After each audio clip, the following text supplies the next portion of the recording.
El candidat a l'alcaldia d'Alacant per la coalició formada pel Bloc, Iniciativa i els Verds, Tomàs Mestre, ha assegurat que l'Ajuntament ha de comptar amb un pla de primera acollida i una oficina municipal del nouvingut, elements que afavoririen la integració dels ciutadans que arriben a Alacant a viure i que han de ser fonamentals en la construcció del futur.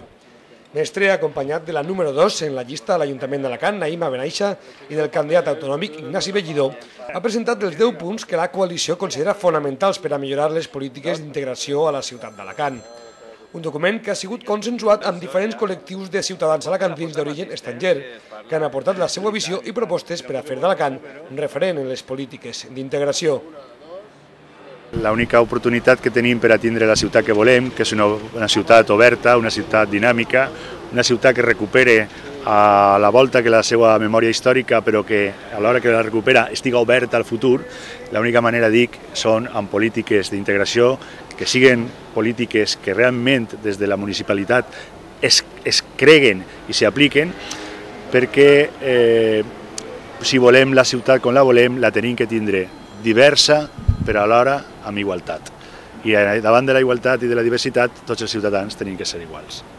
Tomàs Mestre ha explicat que tant el pla de primera acollida o l'oficina municipal del nouvingut estarien dotades de recursos per a afavorir la integració a través de l'aprenentatge de castellà i valencià, l'escolarització, la formació i la detecció de problemes en el procés d'integració dels nous alacantins. Per la seva part, Naïma Benaixa ha assegurat que des de Compromís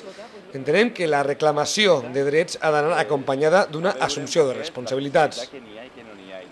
Y nuestra idea es que desde Compromís, que todo lo que hagamos en materia de integración, que lo hagan los propios ciudadanos que quieren participar en la ciudad de Alicante y que quieren formar parte de ella. Y uno de los puntos que consideramos más importantes y más relevantes es la participación muy activa del colectivo inmigrante en la formulación de la política de la integración social. Y luego hay otro punto que no le podemos restar importancia, que es el empleo, que es un elemento, un fundamento muy necesario para facilitar la integración de cualquier ciudadano que viene a Alicante para vivir y para sentirse un ciudadano más de esa ciudad de Alicante. Per la seva banda, el candidat autonòmic Ignasi Bellidó ha destacat la importància dels nouvinguts en la construcció de l'Alacant del futur. En estos momentos el Partit Popular en la Comunitat Valenciana no ha fet polítiques d'integració. Al final hem de fer sentir les polítiques que tots aquells ciutadans que nosaltres considerem d'ací, perquè viuen ací, perquè treballen ací, perquè els seus fills van a l'escola, sentisquen d'això. I això cal fer-los protagonistes, cal fer-los sentir que és un només per a tot, no només per als drets, sinó també per als deures. Nosaltres pensem que qualsevol persona que estigui ací ha de tindre els mateixos drets, però també les mateixes responsabilitats i també els mateixos deures, i també, òbviament, s'ha de comportar i ha de viure la democràcia, la igualtat de gènere, de dones i homes, la manera de viure que tenim ací, òbviament això ha de ser respectat per tota la gent que vol fer la seva vida, el seu projecte de vida ací.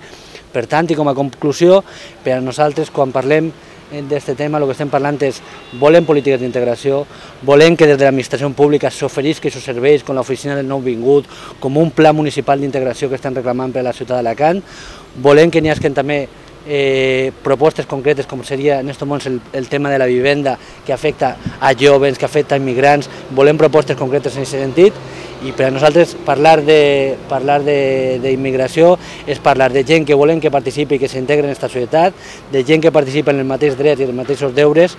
i gent que per a nosaltres són persones de primera. I així els hem de tractar i així entre tots els hem de considerar per a fer una societat millor, una societat més rica, una societat més diversa i on tots puguem viure còmodes.